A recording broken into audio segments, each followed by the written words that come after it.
Hello and welcome to Clipboard Education. Today we will discuss chapter 18th of class 8th NCERT Science. The name of the chapter is Pollution of Air and Water.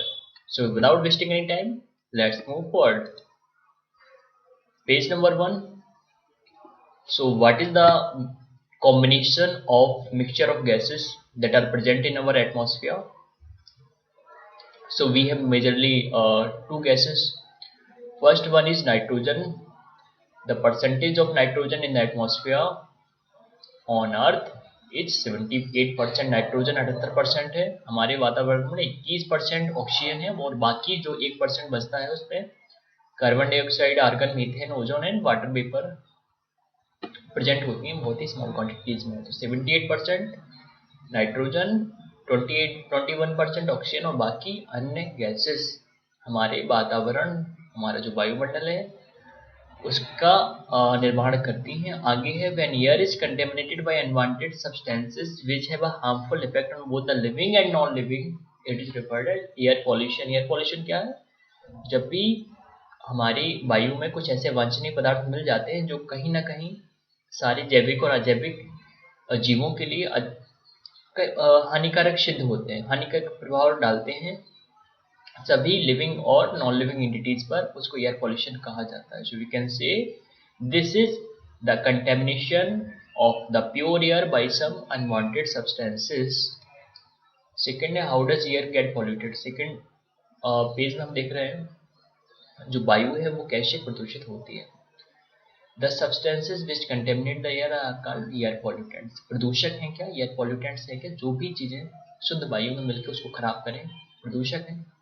Sometimes such substances may come from natural sources like smoke, dust arising from forest fires और volcanic eruptions। अब देखो जो air pollution है उसके कुछ natural reasons भी होते हैं, कुछ आर्टिफिशियल और मैनमेड रीजंस भी होते हैं। तो नेचुरल रीजंस में जैसे वॉल्केनिक इरप्शन हो गया, फॉरेस्ट फायर्स जो होती हैं उनसे भी बहुत ज़्यादा काला धुआं उड़ता है, और जो वॉल्केनिक इरप्शंस होते हैं इनसे बहुत ज़्यादा धुआं और गर्म वायु और ऐसे राख जो होती है वह निकलती है। और कुछ जो प्रदूषक होते हैं वो विभिन्न प्रकार के मानवजन्य जो कारण हैं उनसे उत्पन्न होते हैं, जैसे जो फैक्ट्री से निकलने वाला धुआं है, पावर प्लांट्स हो गए, ऑटोमोबाइल एग्जॉस्ट हो गए, burning of firewood and dust and cakes. तो जो एयर पॉल्यूशन है, एयर पॉल्यूशन होने के दो कारण होते हैं, एक तो है नेचुरल रीजंस और दूसरा है मैनमेड रीजंस। नेचुरल रीजन हमने जाना कि वायु प्रदूषित कैसे होती है, कुछ है प्राकृतिक कारण और कुछ है मानवजन्य, मानव निर्मित कारण। प्राकृतिक कारण में क्या होता है? दो चीजें हैं प्राकृतिक कारण में, एक तो फॉरेस्ट फायर्स और वॉल्केनिक इरप्शंस, और दूसरा है जो ह्यूमन एक्टिविटीज के कारण पॉल्यूशन होता है, एयर पॉल्यूशन होता है। उनमें मेजरली जो चीजें हैं वो फैक्ट्रियों, पावर प्लांट्स, ऑटोमोबाइल एग्जॉस्ट और जो फायरवुड को हम बर्न करते हैं, डंग केक्स को जो बर्न करते हैं, भूसे को, गोबर को, तो इनसे जो निकलने वाला धुआं है वो भी एयर को पॉल्यूट करता है। आगे देखते हैं पेज नंबर 3। तो और क्या रीजंस होते हैं एयर पॉल्यूशन के? हमने जाना प्राकृतिक, कुछ मानव निर्मित, और जो मैनमेड रीजन्स है उनमें जो व्हीकल्स हम यूज करते हैं उसमें हाई लेवल ऑफ पॉल्यूटेंट्स होते हैं, उनसे जो गैसेस निकलती हैं व्हीकल के एग्जॉस्ट से, उसमें कार्बन मोनोऑक्साइड होती है, कार्बन डाइऑक्साइड होती है, नाइट्रोजन ऑक्साइड होती है और धुआं होता है। Carbon monoxide is produced from incomplete burning of fuel such as petrol and diesel. जो इनकम्प्लीट कंबशन होता है पेट्रोल और डीजल का हमारे व्हीकल्स में, उससे कार्बन मोनोऑक्साइड गैस निकलती है। It's a very lethal and dangerous gas, it's a poisonous gas. It reduces the oxygen carrying capacity of the blood. हमारे खून में जो ऑक्सीजन का जो लेवल होता है उसको घटा देती है। और जो आपने देखा होगा कि फॉग लाइक लेयर बनती है एटमॉस्फेयर में विंटर्स के कारण, उसको हम क्या कहते हैं? स्मोक कहते हैं। Fog like layer in the atmosphere specially during winters, this is smoke which is made up of smoke plus fog. यदि आपसे स्मोक पूछा जाए किस किस का मिश्रण होता है, तो स्मोक और फॉग का मिश्रण होता है smoke. Let's move to the page number 4। Smoke में contain oxides of nitrogen which combine with other air pollutants and form smoke. क्या क्या होता है स्मोक में? जो स्मोक में अधिकतर जो होता है वो नाइट्रोजन के ऑक्साइड होते हैं, जो बाकी के एयर पॉल्यूटेंट से कंबाइन होते हैं और फॉग के साथ कंबाइन होके स्मोक बना लेते हैं। तो जो स्मोक वाला जो फॉग होता है ना, स्मोक वाला जो कोहरा छाता है जिसको स्मोक कहते हैं, उसमें स्मोक प्लस फॉग होता है। उस स्मोक का हिस्सा क्या होता है? उस स्मोक में नाइट्रोजन के ऑक्साइड रहेंगे और बाकी कुछ एयर पॉल्यूटेंट्स रहेंगे। द स्मोक से दिक्कत क्या होती है? हमें अस्थमा होने के चांसेस रहते हैं, कफ, वीजिंग इन चिल्ड्रन, सारी समस्याएं हो सकती हैं। Petroleum refineries are a major source of gases pollutants like sulphur dioxide और नाइट्रोजन डाइऑक्साइड। यदि आपसे पूछा जाए कि जो पेट्रोलियम रिफाइनरीज हैं क्या वो भी एयर पोल्यूशन करती हैं? बिल्कुल करती हैं, उनसे कौन सी गैसेस निकलती हैं? सल्फर डाइऑक्साइड और नाइट्रोजन डाइऑक्साइड। इतना याद रखना है। Sulphur dioxide is produced by the combustion of fuels like coal in power plants. जो हमारे थर्मल पावर प्लांट्स होते हैं, कोल की जलने से SO2 गैस निकलती है। It can cause respiratory problems including permanent lung damage, और SO2 से हमारा लंग डैमेज हो सकता है। आगे है कुछ दूसरे तरह के पॉल्यूटेंट्स होते हैं जैसे chlorofluorocarbons which are used in refrigerator. जो हम AC यूज करते हैं उनसे क्लोरोफ्लोरोकार्बन्स निकलते हैं। एयर कंडीशनर से एरोसोल स्प्रेज होते हैं। CFC damage the ozone layer of the atmosphere. और जो क्लोरोफ्लोरोकार्बन्स होते हैं जो आपके एयर कंडीशनर और एरोसोल स्प्रेज से निकलते हैं, उससे दिक्कत क्या होती है? उससे हमारे जो ओजोन लेयर है उसमें वो और उसकी रस्टिंग होती है। आगे देखते हैं, recall that the ozone layer protects us from the harmful ultraviolet rays of the sun. और ओजोन काम क्या करती है? ओजोन में यदि होल हो रहा है, ओजोन खत्म हो रही है, तो उससे दिक्कत क्या होगी? हमें जो सन से आने वाली सीधी UV रेज है वो हमें हमारी सीधी स्किन पर पड़ेंगी और हमें स्किन कैंसर करेंगी। In addition to the above mentioned gases, automobiles which burn diesel and petrol also produce tiny particles which remain suspended in air for longer periods। कुछ पार्टिकुलेट मैटर भी जब जो व्हीकल्स को हम चलाते हैं तो उससे निकलता है। तो जो गाड़ियों से प्रदूषण होता है उसमें ऐसा ही नहीं केवल किसी कार्बन मोनोऑक्साइड या कार्बन डाइऑक्साइड निकल रही है, सल्फर डाइऑक्साइड निकल रही है, उससे कुछ पार्टिकुलेट मैटर भी निकलते हैं, कुछ भारी कण भी निकलते हैं जो हमारे वातावरण में काफ़ी लंबे समय तक रहते हैं। सो जो पार्टिकुलेट मैटर होता है, दिल्ली में आपने देखा होगा कि ठंडियों में बिल्कुल भी इतनी ज़्यादा धुंध छा जाती है, कुछ दिखाई नहीं देता। तो पार्टिकुलेट मैटर का वहाँ के जो एटमॉस्फेयर है उसमें कंसंट्रेशन ज़्यादा है, इसलिए विजिबिलिटी रिड्यूस हो जाती है। और जब पार्टिकुलेट मैटर को हम इनहेल कर लेते हैं, सांस के द्वारा पार्टिकुलेट मैटर हमारे अंदर चला जाता है, और तो they cause disease. Such particles are also produce during industrial process like steel making and mining. और पार्टिकुलेट मैटर स्टील मेकिंग और माइनिंग से भी वातावरण में आता है। Power plants give out tiny ash particles which also pollute the atmosphere. और power plant से भी जो पावर प्लांट्स में कुछ राख भी वातावरण में आती है जो हमारी एटमॉस्फेयर को पॉल्यूट करती है। It is not only living organism that get affected by the polluted air but non living things like buildings, monument and statues also get affected. केवल जैविक घटकों पर ही पर्यावरण प्रदूषण का, वायु प्रदूषण का प्रभाव नहीं पड़ता है। वायु प्रदूषण जो हमारी इमारतें हैं, स्टैचूज हैं, मूर्तियां हैं, बिल्डिंग्स हैं, उन पर भी बुरा प्रभाव डालती है। एग्जाम्पल है ताजमहल।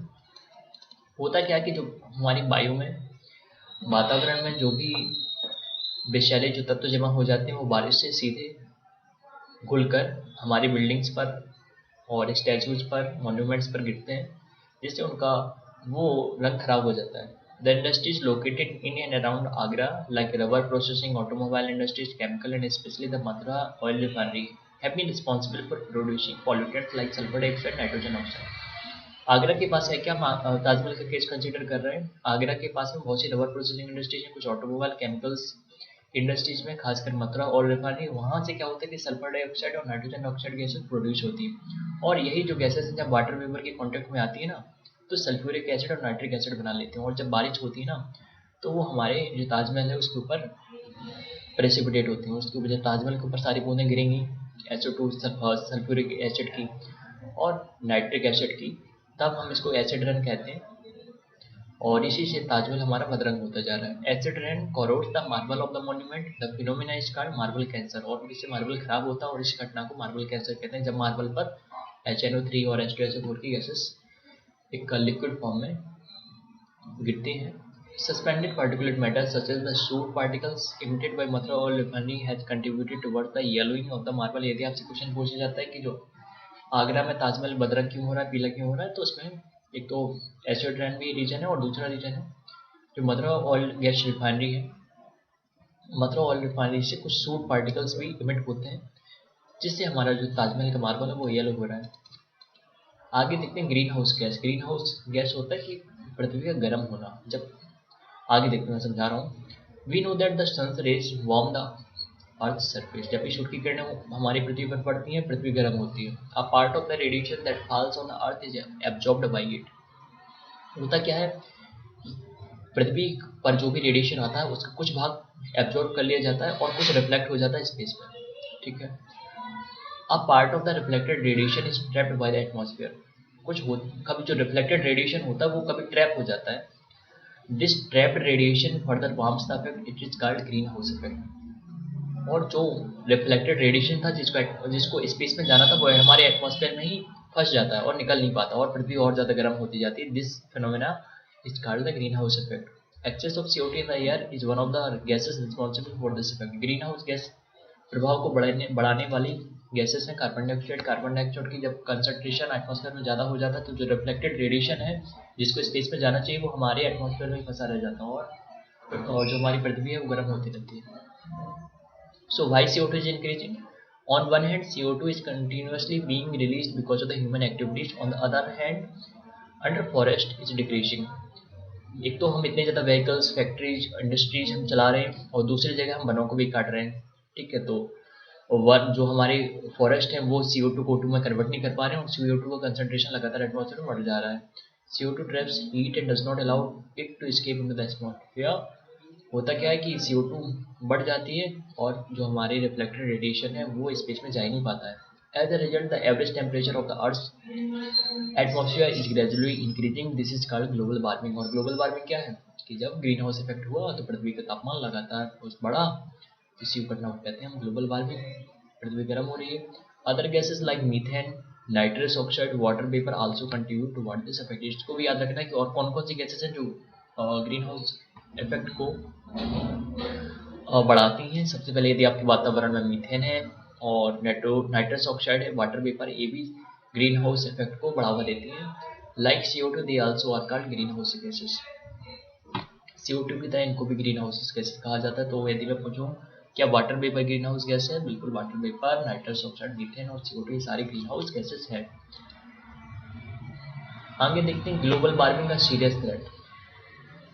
ग्लोबल वार्मिंग से क्या होता है, सबसे ज़्यादा तो ग्लेशियर्स बिगड़ते हैं जिससे सी लेवल बढ़ता जाता है और जो जितने भी कोस्टल एरियाज हैं उनके डूबने का खतरा बढ़ जाता है, बाढ़ आने का खतरा बढ़ जाता है।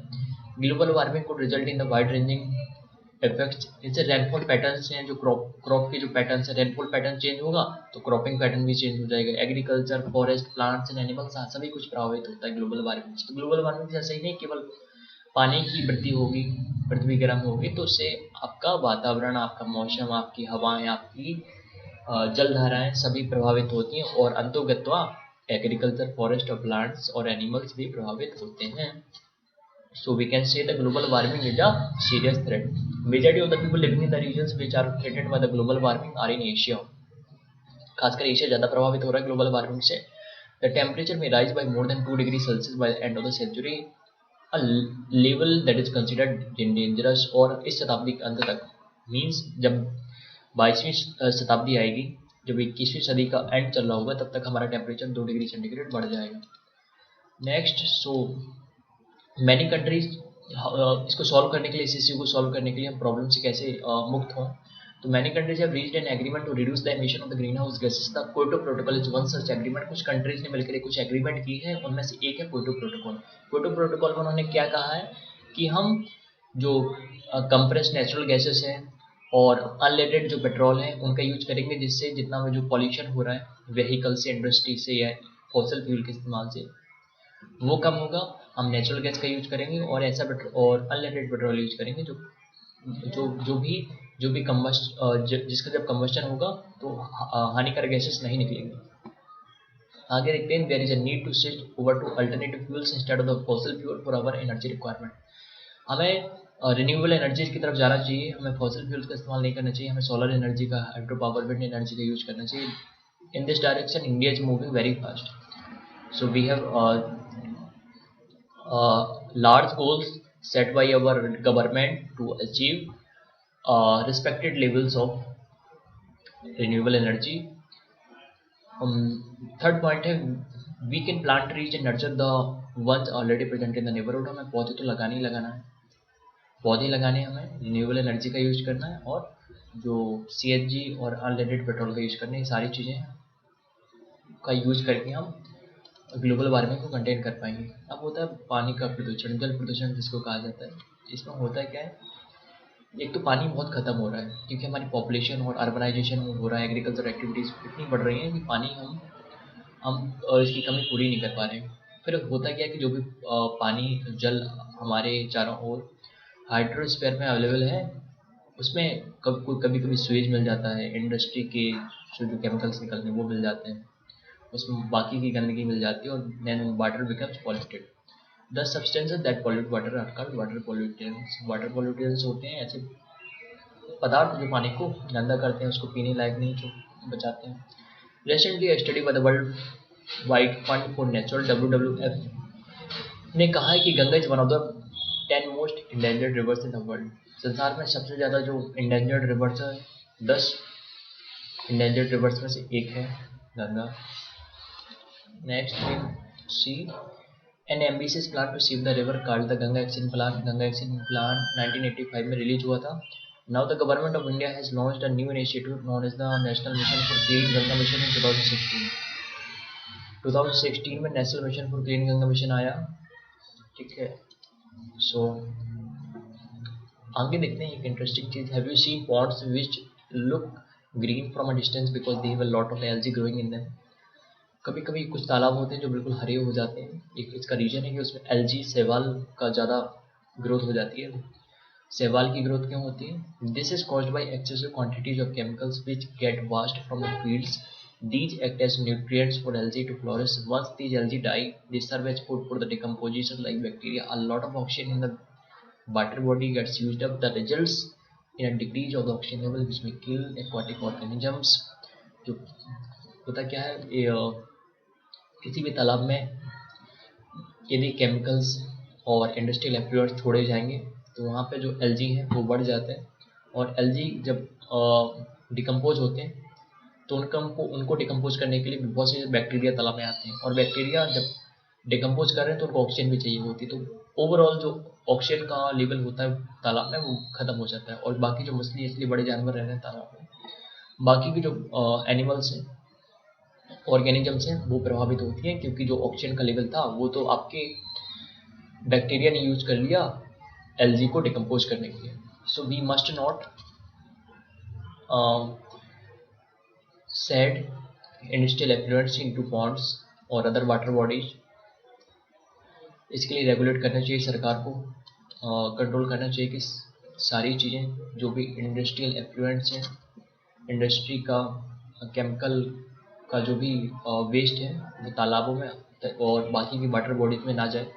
सो द लास्ट पेज भी है वाटर को हम शुद्ध कैसे करेंगे. यदि आप कहीं पे भी फंस जा रहे हो, किसी ऐसी कंडीशन में पहुंच गए जहाँ पे पीने का पानी नहीं है, पोटेबल वाटर नहीं है, तो आप एक तो जो भी पानी है वाटर बॉडी को उसको बॉयल करोगे. यदि आपके पास क्लोरीन की गोली है तो आप उस पानी में क्लोरीन की गोली डाल के भी उसको शुद्ध कर सकते हो. और लास्ट है कि हम वाटर पॉल्यूशन से कैसे निजात पाएंगे. वाटर पॉल्यूशन को खत्म करने के लिए सबसे पहले आप उसमें सीवेज मत जाने दीजिए. जो नालियों का पानी वो नहीं जाना चाहिए. इंडस्ट्रियल यूनिट्स को अपना पानी नदियों में मिलाने से पहले जो भी केमिकल्स डाल रहे हैं उसको पहले से प्रोसेस कर लें, उसको डिसइंफेक्ट कर लें. ठीक है, ताकि जब भी कोई वाटर बॉडी में जब वो इंडस्ट्री से निकलने वाला पानी पहुँचे तो शुद्ध हो और रिवर्स और लेक्स के जो जीव हैं उसमें रहने वाले जितने ऑर्गेनिजम्स हैं उनकी लाइफ किसी भी तरह से इफेक्ट ना हो. तो कुछ ऐसे रूल्स बने चाहिए जिनका इम्प्लीमेंटेशन होगा तभी जो पॉल्यूटेड वाटर है वो नदियों में नहीं छोड़ा जाएगा. वाटर ट्रीटमेंट प्लांट्स हम जितने ज़्यादा इंस्टॉल कर सकें सब इंडस्ट्रियल एरिया में वो बहुत अच्छा काम होगा. And the last thing we can do is at our individual levels we should consistently save water and not waste it. हमें रिड्यूस करना चाहिए अपने पानी का जो भी फालतू यूज कर रहे हैं, रिड्यूस करना चाहिए. यदि सब्जियों में जो हम पानी सब्जियां धोने के लिए जो पानी यूज करते हैं उसको गार्डन में यूज कर सकते हैं. हमें रिसाइकिल करना चाहिए और हमें वाटर हार्वेस्टिंग पे ज़्यादा ध्यान देना चाहिए. So this is all for the day. Thank you for watching. Please like, share and subscribe. See you again next time.